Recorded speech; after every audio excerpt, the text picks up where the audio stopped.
ஸ்ரீராம் என்னோட யூடியூப் பார்க்குறவங்க லைக் பண்ணுங்கள், ஷேர் பண்ணுங்கள், சப்ஸ்கிரைப் பண்ணுங்கள். தெலுங்கில் ஒரு வீடியோ பார்த்தேன். இப்போ வந்து நம்ம அந்த காலத்துலலாம் சின்ன கிராமத்துலலாம் பார்த்திங்கன்னா வீட்டுக்குள்ளே நுழையிறதுக்கு முன்னாடி அங்கே ஒரு பக்கெட்டில் தண்ணி வச்சுருப்பாங்க, ஒரு சொம்பு இருக்கும். காலை கழுவிட்டு வீட்டுக்குள்ளே வருவாங்க. இப்போ அந்த பழக்கம் நிறைய பேருக்கு இல்லை. யாரும் காலையும் கழுவுறதில்ல. ஒன்று செருப்பு போட்டு போகிறோம்ல, அதனால் யாரும் கழுவுறதில்ல. செருப்பையும் போகிற இடத்துல கட்டுறதில்ல. அப்புறம் கோயிலுக்கு போயிட்டு வந்தால் காலை கழுவக்கூடாதுன்றாங்க. அதுமாதிரி சில இது இருக்கிறனால இப்போ நிறைய பேர் காலை யாரும் கழுவுற மாதிரி எனக்கு தெரில. அதில் என்ன சொல்கிறாங்கன்னா, தெலுங்கில் வந்து திஷ்டி போக்குறதுக்கு கூட கால் கழுவணுமா. இப்போ வெளியில் போகிறாங்க, வெளியில் போகும்போது புருஷன் மட்டும் சேர்ந்து போகணும். கப்புள்ஸ்லாம் கப்புள்ஸ் சூப்பராக இருக்குதுன்னு நினைக்கிறதுக்கு கூட ஒரு திருஷ்டி தானா. அதே மாதிரி ஒரு பொண்ணோ பையனோ ரொம்ப அழகாக இருக்காங்க, நல்லா ட்ரெஸ் பண்ணிக்கிறாங்கன்னா அது ஒரு திருஷ்டி.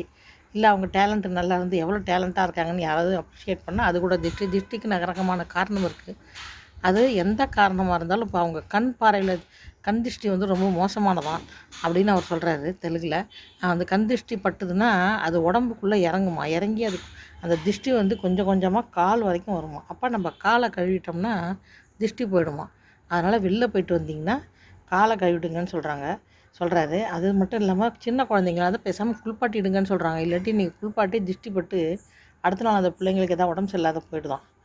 இதெல்லாம் வந்து நம்புகிறவங்களுக்கு சாமி, நம்பாதவங்களுக்கு கல்லுங்கிற மாதிரி நம்புகிறவங்க இதை ஃபாலோ பண்ணி பார்க்கலாம்.